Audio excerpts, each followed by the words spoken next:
Quelles sont tes racines et tes fondations? Mes racines, alors de plus en plus, elles sont vraiment en Italie. Mais en tout cas, c'est important, moi, comme un arbre. Si on regarde que le tronc, ce qui pourrait être ma vie, moi, toute seule, ça ne fonctionne pas. L'arbre, il a le tronc, il a les branches, les feuilles qui fleurissent, les fleurs, etc., les fruits. Et il a surtout ses racines. Et donc, pour exister, l'arbre, il a besoin de savoir, il a besoin d'aller chercher ses racines, de savoir d'où il vient. Pour pouvoir avoir un tronc qui soit solide, bien droit, bien dans son axe, bien aligné, et pouvoir faire les plus beaux fruits, les plus belles fleurs et feuilles. Excusez-moi, c'est mon côté italien, ça, de temps en temps. Voilà, non, voilà, ça, c'est important. C'est important, je l'ai compris, et il faut pouvoir accepter que les racines, des fois, il faut aller les chercher très loin, et peut-être qu'elles ne sont pas vraiment ce qu'on aurait souhaité avoir, et que il faut les accepter, sans honte, sans tabou. Mon grand-père paternel, c'était pas un rigolo, et il était méchant. Contrairement à mon grand-père maternel, c'était un amour, c'est vrai. Est-ce que tu peux nous préciser un petit peu d'où tu es? Alors je suis dans un petit village qui s'appelle Milena. Le village de Milena se situe dans le centre de la Sicile, pas très loin d'Agrigento, et vraiment face à un village qui s'appelle Sutera, qui est sous un rocher magnifique. Et voilà, donc c'est vraiment au centre, au cœur de la Sicile. Comment ta famille est arrivée en France? Alors en fait, je suis née en France. Je suis issue d'une famille. En fait, j'ai deux sœurs jumelles, un frère. Donc mes deux sœurs jumelles ont 10 ans de plus que moi. Elles sont nées en Sicile. Mon frère est né en Sicile. Et il y avait une troisième sœur que je n'ai pas connue parce que moi je suis arrivée 10 ans après, qui s'appelait Giulietta. J'aurais dû m'appeler Juliette. Et au dernier moment, à la maternité, maman a changé d'avis. Je pense qu'elle a très bien fait, malgré le fait que j'adore ce prénom. Et donc, Juliette, elle est née en France. Et donc, moi, je suis née en France. Mais par contre, tous les étés, c'était le grand voyage de beaucoup de Siciliens qui sont venus immigrer en France, en Belgique, etc., etc. Et donc tous les étés, moi je baignais dans l'Italie. J'étais en immersion totale avec la musique, toutes les coutumes, et j'avais du mal à revenir d'ailleurs.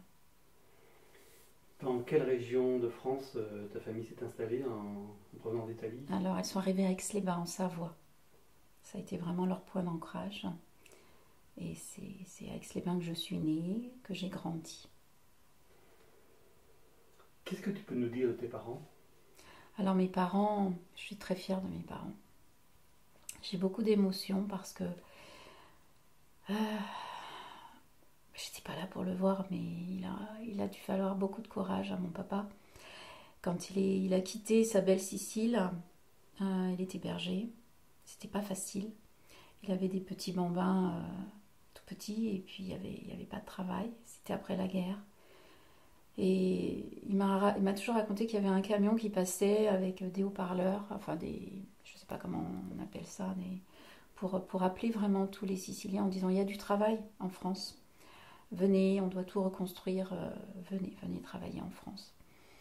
Et donc, il était tout jeune papa.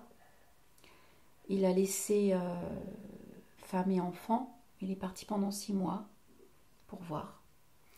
Et puis il est revenu chercher maman avec la fratrie.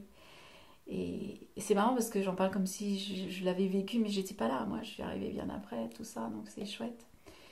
Et maman était... Alors j'ai appris qu'elle était en fait enceinte de Juliette pendant le voyage. Et elle a couché en France. Donc ça s'est passé comme ça. Et par contre, maman m'a beaucoup, beaucoup, beaucoup raconté pendant toute ma... Enfin, juste tout le temps raconté. Quand ils sont arrivés en France, la déception du lieu de vie. C'était l'ami d'un ami qui avait dit j'ai une petite pièce là. C'était très sale. Papa donc avait été embauché pour être maçon. Donc il n'était pas beaucoup là, il travaillait très très dur. Et là, voilà, ça a été difficile pour maman parce que Juliette, elle avait 11 mois, elle l'a perdue dans ses bras. en fait, de ce qu'elle me racontait. C'était c'était au rez-de-chaussée, il y avait un chat qui rentrait, qui sortait et qui a dû être porteur de méningite. Donc maman, pendant une soirée, elle s'est retrouvée avec Juliette, qui était la plus fragile, qui est décédée dans ses bras à 11 mois. Mes sœurs et mon frère ont été emportés en urgence à l'hôpital. Donc en l'espace de 1 heure, elle s'est vue perdre tous ses enfants. C'est terrible. Et pendant longtemps, maman, elle me racontait que elle ne pouvait pas à l'époque, on ne faisait pas de psychologie, il n'y avait pas tout ça. Donc il a fallu qu'elle contienne toute cette souffrance. Et moi qui n'ai pas d'enfant, j'arrive à recueillir. Alors peut-être qu'il y a eu quelque chose où j'ai porté, puisque on appelle. Moi je suis arrivée 10 ans après tout ça. Maman n'a jamais pu se libérer de cette souffrance, même si on ne se libère jamais parce qu'on ne fait jamais le deuil d'un enfant évidemment. Mais j'ai dû quand même porter ça. En psychologie, on appelle ça l'enfant tombeau quand même. Et ce qui s'est passé, c'est que maman, pendant des mois qui ont suivi le décès de Juliette, eh bien, elle avait l'impression de voir toujours une ombre, de voir Juliette, le landau, etc. C'était terrible. Et une petite anecdote aussi, que maman me racontait souvent. Quand elle était enceinte de moi, elle avait 42 ans. Alors bien sûr, elle ne l'avait pas dit, ni à mes sœurs, ni à mon frère. Comme elle était très rondelette, ça ne se voyait pas. Pourtant, je pesais 4 kg 100, donc un beau bébé. Mais bon, voilà. Et maman me racontait que quelques jours avant qu'elle sache, qu'elle ait connaissance qu'elle était enceinte de moi, elle avait fait un rêve où il y avait un énorme rocher avec un ange à côté du rocher. Et l'ange lui a dit soulève ce rocher et prends ce bébé, il est pour toi. Et en fait, sous le rocher, il y avait un berceau avec un bébé dedans. Et elle a su 2 jours après le rêve qu'elle était enceinte de moi. Bon, Angela, ok, c'est fait, c'est dit. Ceci dit, mon grand-père maternel s'appelait Angelo, donc qui veut dire ange. Donc j'ai pris le nom de mon grand-père maternel. Est-ce que ta maman, elle travaillait? Alors non, elle ne travaillait pas. Elle ne travaillait pas. Et puis après, quand je suis arrivée au monde, quelques années plus tard, je crois qu'elle a commencé à travailler. Je devais avoir 3 ans ou 4 ans, parce que c'est quand j'avais 3 ans que papa a fait son premier infarctus. Une grosse opération, parce qu'à l'époque on opérait à Lyon et c'était les premières opérations du cœur, à cœur ouvert. Une énorme cicatrice, je m'en souviendrai tout le temps, c'était vraiment la grosse croix. Et donc une grosse invalidité derrière tout ça, etc. Donc j'ai grandi vraiment avec un papa qui avait beaucoup travaillé, qui avait eu le temps de commencer sa maison. Une grande maison qu'il a fait pour ses enfants. Il a eu sa maison, voilà. Et en fait, après moi j'ai passé beaucoup de temps avec mon papa, joué aux cartes, etc. Et j'allais en Sicile avec lui parce que il était très malade, il ne pouvait plus reprendre son métier. Donc du coup j'étais très proche de papa. Et maman a dû commencer à travailler, de ce fait. Quand ta maman a dû travailler, elle faisait quoi du coup comme travail? Eh bien écoutez, c'était simple, elle faisait des ménages, et puis après elle a commencé à aller travailler à l'usine. Donc je la voyais plus beaucoup. Donc j'étais très vite indépendante. J'ai compris très très vite en fait que si je devais, le fait qu'elle m'avait eu tard, j'ai réalisé, j'étais assez mature, il paraît, quand j'étais petite en fait. J'avais vraiment l'esprit d'une adulte. Est-ce que c'est le fait d'avoir des sœurs aînées, un grand frère qui avait 9 ans de plus que moi? Et j'ai pris conscience rapidement que si je voulais m'en sortir dans la vie, il fallait que je me débrouille par moi-même. Parce que mes parents, j'avais fait le calcul que mes parents allaient vieillir très vite et il y avait ce décalage. Mes sœurs, elles avaient leur vie. Étant jumelles très fusionnelles toutes les deux, il y avait un décalage. Mon frère, il était très proche de moi, mais bon, après il s'est marié, il a fait sa vie, etc. Et donc, j'ai toujours eu cette quête d'indépendance, de liberté, et de me dire bats-toi Angela. Qu'est-ce que tu as appris d'eux? Le courage de me battre. Même quand on tombe, on se relève et on continue. Et quel enfant tu étais, toi? Non, moi j'étais la petite princesse quand même. J'étais la petite dernière. J'étais la petite protégée. Mes parents étaient très fiers de moi par rapport au chant. Ils ne se sont jamais mis en... Ils n'ont jamais fait d'obstacle. Après, c'est vrai que ça les rassurait parce qu'ils avaient conscience eux aussi qu'ils n'allaient pas être toujours derrière moi et ils voulaient m'aider. Mais je pense qu'ils savaient que j'allais rebondir. Voilà. Ils s'inquiétaient beaucoup, hein, ça c'est évident. Papa était très très fier. Très fier que je chante. Ces dernières années, quand il était à l'hôpital, j'arrivais et tous ses copains de chambre, ses amis de chambre, c'est ma petite dernière chanteuse. Ouais, très fière. Je vois encore son visage. Tu sais d'où ça te vient, ce goût du chant? Alors moi, je pense que c'est l'Italie, c'est toute mon enfance où j'allais vraiment tous les étés et j'oubliais que j'étais française. Même si au village, quand on arrive là-bas, ah, les Français arrivent. Puis quand on était en France, ah, c'est les Rital, macaroni. Enfin, moi, j'ai pas connu cette période-là, mais on était les Italiens, quoi.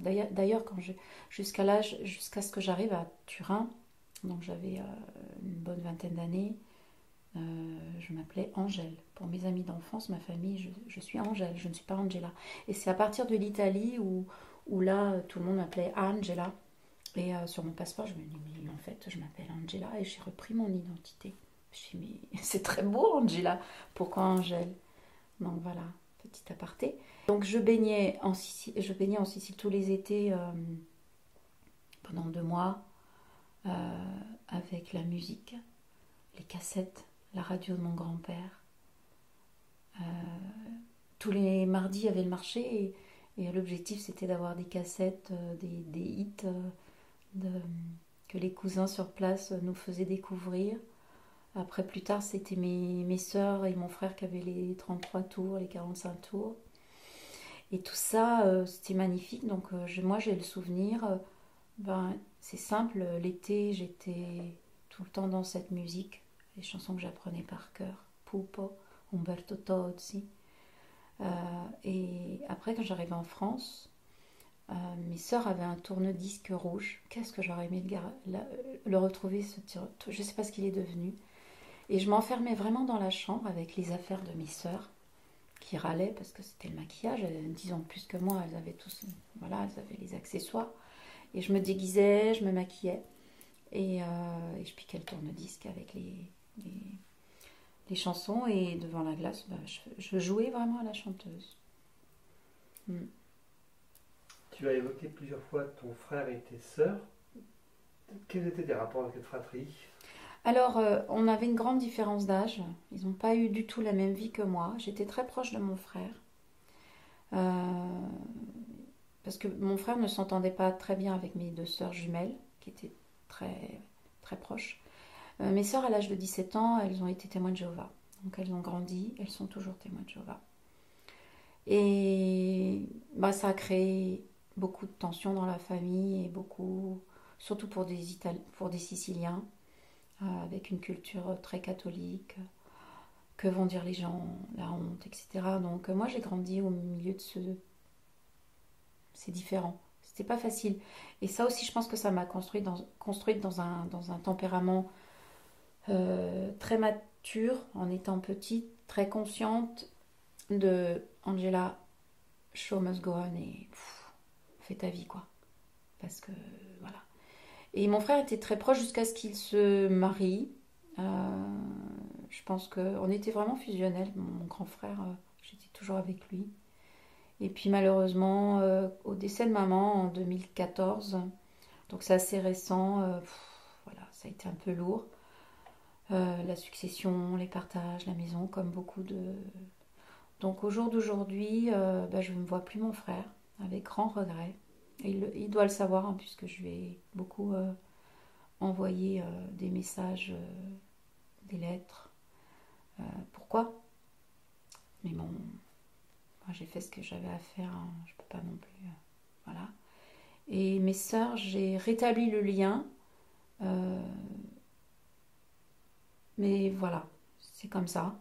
On n'est ni en guerre, ni en... Voilà. C'est mon sang, c'est ma famille. Je respecte. Et voilà, c'est tout. Cette grande différence, tu connais la raison de cette grande différence d'âge entre ces trois premiers Et moi? Et toi, oui. Ben, tout simplement parce que j'étais un accident. Maman ne s'y attendait pas, elle avait 42 ans. Et c'était pas prévu. Elle l'a toujours dit, toujours annoncé. Voilà, c'est comme ça. Donc, ce qui est drôle, c'est qu'elle disait tout le temps, ça sera mon bâton de vieillesse. Mais en fait, concrètement, ça n'a pas été moi. C'est plus ma sœur Marie qui s'occupait de maman, parce qu'elle a eu Alzheimer, maman. Donc, qui l'a vraiment accompagnée jusqu'à la fin. Donc, c'est... Voilà. En tout cas, je suis très fière parce que maman, j'ai pu... connaissant, parce que je travaillais beaucoup, j'ai travaillé pendant 10 années avant que maman ait Alzheimer, en fait. J'ai travaillé beaucoup avec les personnes qui étaient atteintes de la maladie d'Alzheimer, avec le chant, grâce au chant, donc je rentrais en communication avec les personnes Alzheimer. Et donc, je savais, quand l'annonce de maman par rapport au diagnostic de sa maladie a été fait, je savais, je connaissais un petit peu comment ça allait se passer pour elle, pour nous. Donc j'ai eu vraiment le temps de lui écrire une chanson qui s'appelle Ma Mamie.